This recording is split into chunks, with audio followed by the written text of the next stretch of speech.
ভারী হবে। কেন এটা এত ভারী? এটার অর্থ আমরা অনেকেই জানি না, বিগত সরকারের লোকেরাও জানতো না, আমাদের বহু লোকেরা জানে না কালেমার ভিতরে আল্লাহ কি দিয়েছেন। কালেমা পড়া মানেই হলো আপনি যৌতুক খাইতে পারবেন, কথা বল না কেন?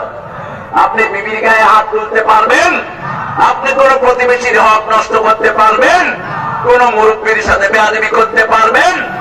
কালেমা কবুল করা মানে হলো 30 পারা কোরআন কবুল করে নেয়া।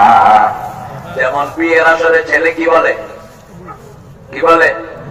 কবুল। কবুল মানে কি? ওই মেয়ের খরচপাতি কবুল, মোহরানা কবুল, আলতাসনো কবুল, সাবান কবুল, সব কবুল। ঠিক তবে ঠিক? ঠিক তেমনি ভাবে যারা পড়বে লা ইলাহা ইল্লাল্লাহ, লা ইলাহা ইল্লাল্লাহ মুহাম্মাদুর রাসূলুল্লাহ সাল্লাল্লাহু। এখন আর কোরআনের কোন আইন আপনি অমান্য করতে পারবেন না। এখন যদি বলেন আমি কোরআনের সুদের আইন মানি না, আপনি কাফের। এখন যদি বলেন আমি কোরআনের মোহরানার আইন মানি না, আপনি কাফের হয়ে যাবেন। ঠিক না ঠিক? কিছু লোক আছে কয় আমরা শরিয়া মানি না, তুই তো বড় কাফের। শরিয়া অস্বীকার করা মানে কুফরি। ঠিক না ঠিক? হিন্দুর শরিয়া আর আমাদের শরিয়ায় বেশ কম আছে না নাই? হিন্দু ভাই সকাল বেলায় আগুন দিয়ে শুরু করে, আর আমরা সকাল বেলায় নামাজ দিয়ে শুরু করি। ঠিক না ঠিক? ঘুম থেকে উঠেই আমাদের দোয়া আছে না নাই? আমাদের দোয়া কার জন্য? আলহামদুলিল্লাহ বলেন, আল্লাযী আহইয়ানা বা'দা মা আমাতিনা ওয়া ইলাইহিন। প্রশংসা ওই আল্লাহ যিনি মৃত্যুর পরে আমাকে জীবন দান করেছেন, তার দিকেই ফিরে যাব। ঠিক না ঠিক? তারপরে আমরা ওযু করি, কি করি? ওযু করি। ওযুর সাথে সাথে হাতের গুনাহগুলো মাফ করে দেন কে? আল্লাহ। চোখের গুনাহগুলো মাফ করে দেন কে? আল্লাহ। মুখের গুনাহ মাফ করে দেন কে?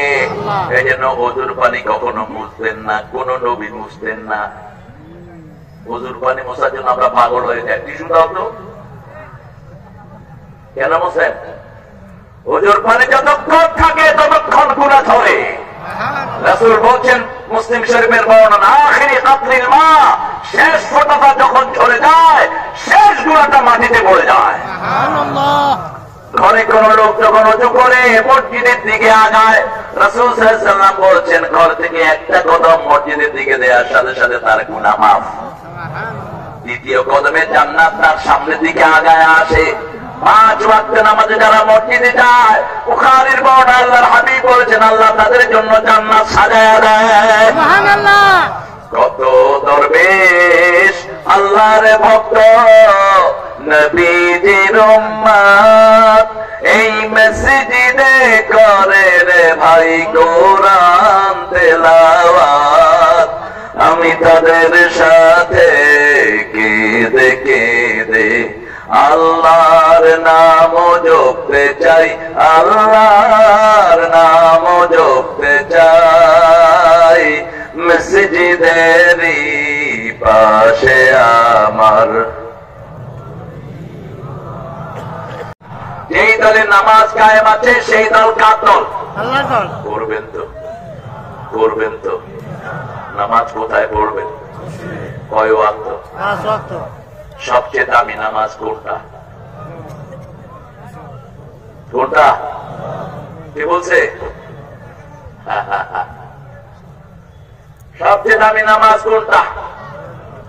238 সূরা বাকারা, হাফিজু আলাস সালাতি ওয়াস সালাতিল উসতা ওয়া কুমু লিল্লাহি কানিতিন।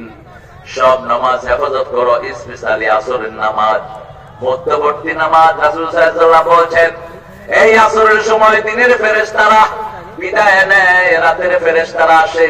দিনের ফেরেশতারা বিদায় নেয়ার সময় দেখে লোকটা নামাজে দাঁড়ানো, রাতের ফেরেশতা এসেও দেখে লোকটা নামাজে দাঁড়ানো। 24 ঘন্টা তার নামাজ হয়ে যায়। এই জন্য আসর কখনো ছেড়ে দেব না। জাতীয় কবি বড় সুন্দর বলেছেন, ঘুমাইয়া কাজা করেছ ফজর, তখনও জাগনি যখন জোহর, এলায় খেলায় কেটেছে আসর, মাগরিবের ওই শুনিয়া যান, এখনো জামাতে হওয়ার শামিল, এখনো এর সাথে আছে স্থান। বাজিছে দা মামা বাদরে মামা শির উঁচু করি মুসলমান, দাওয়াত এসেছে নয়া জামানার, ভাঙা কেল্লায় উড়ে নিশান। আল্লাহু আকবার।